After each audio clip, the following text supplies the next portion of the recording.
नमस्कार दोस्तों, आप सभी का स्वागत है हमारे चैनल सूरज के क्लासेस में। और आज हम बात करने वाले हैं 3 इंपॉर्टेंट टिप्स के बारे में जो गेट की एग्जाम की प्रिपरेशन करने के लिए काफी ज्यादा जरूरी है याद रखना। तो इससे पहले कि मैं कुछ बात करूं इन टिप्स के बारे में, मैं ये बताना चाहता हूं कि टिप्स होती क्या है, हम टिप्स क्यों फॉलो करते हैं, टिप्स हमें क्यों दी जाती है। देखिए, हम सभी हार्ड वर्क करना तो जानते हैं, हम जिस मंजिल के लिए वर्क कर रहे हैं, जिसके लिए काम कर रहे हैं, वहां तक पहुंचने के लिए हम सभी जानते हैं क्या करना है और हम करते भी हैं। लेकिन कभी कभी ऐसा होता है कि हमारे इतने ज्यादा काम करने के बाद, काफी ज्यादा हार्ड वर्क करने के बाद आउटपुट हमें नहीं मिलता है। काफी ज्यादा एफर्ट्स देने के बाद भी हमें जो रिजल्ट चाहिए वो मिलता नहीं है। तो इसलिए टिप्स वो होती हैं, वो एडवाइस होती है जो आप काम कर रहे हो वो आप कैसे बेहतर कर सको, अपनी परफॉर्मेंस जो आपकी आ रही है अभी उससे बेहतर कैसे आ सके। टिप्स वो होती है जो आपका रिजल्ट इंप्रूव करती है। टिप्स वो होती है जिससे कि आप अपने काम की दिशा, अपने करने का तरीका थोड़ा सा मॉडिफाई करके रिजल्ट्स में काफी बड़े बदलाव ला सकते हो। तो इसलिए चलिए बात करते हैं आज गेट के एग्जाम के लिए कौन सी जो 3 इंपॉर्टेंट टिप्स हैं वो हम फॉलो करें और अपनी परफॉर्मेंस इंप्रूव करें। जो सबसे पहली टिप्स है वो है बेसिक कॉन्सेप्ट्स। गेट के एग्जाम, अगर आप पैटर्न देखो, अगर उनके क्वेश्चंस एनालाइज आप करते हो तो वहां पर एक बहुत ही कॉमन चीज आपको पता चलेगी कि वो जितना भी पूछ रहे हैं उससे बस एक ही चीज बाहर आती है कि वो ये चाहते हैं कि आपके अंदर बेसिक्स जो है कितने क्लियर हैं, आपको बेसिक्स कितने पता है, आपको कॉन्सेप्ट्स जो पूछे जा रहे हैं वो आप कितने जानते हो, कितने डेप्थ तक जानते हो। छोटी से छोटी चीज है वो भी आपने कहीं रट तो नहीं ली है, कहीं आपने ऐसे ही तैयारी करके तो नहीं आ गए हो, आपको क्या वो चीज रियल में कॉन्सेप्चुअली क्लियर है या नहीं।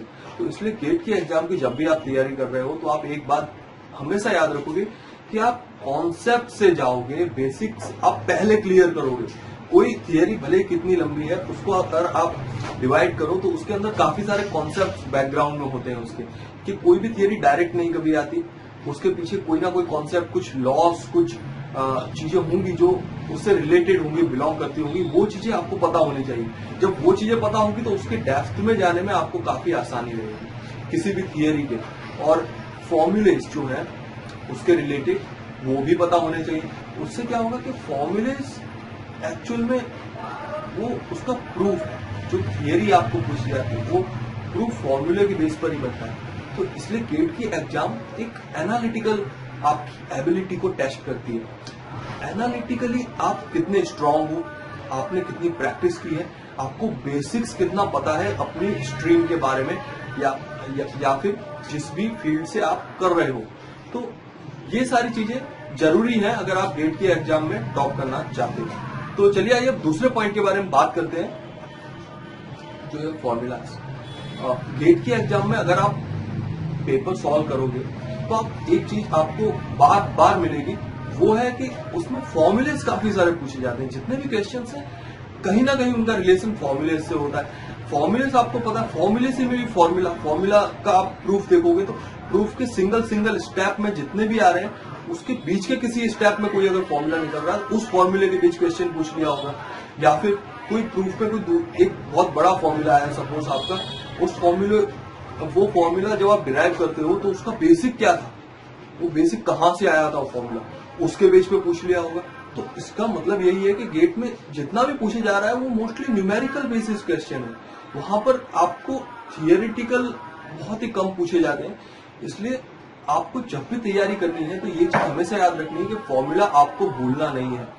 फॉर्मूला आपको अगर थोड़ी सी दिक्कत होती है तो आप एक काम कर सकते हो, सब्जेक्ट के जितने भी फॉर्मूलेस हैं उन्हें नोट डाउन करो और उनका एक पर्टिकुलर इंटरवल पे रिवीजन करो। रिवीजन करने से क्या होगा, फॉर्मूलेस स्ट्रांग होंगे। और दूसरी चीज याद रखने के लिए बहुत इंपॉर्टेंट चीज ये भी है कि आप उनकी प्रैक्टिस करो।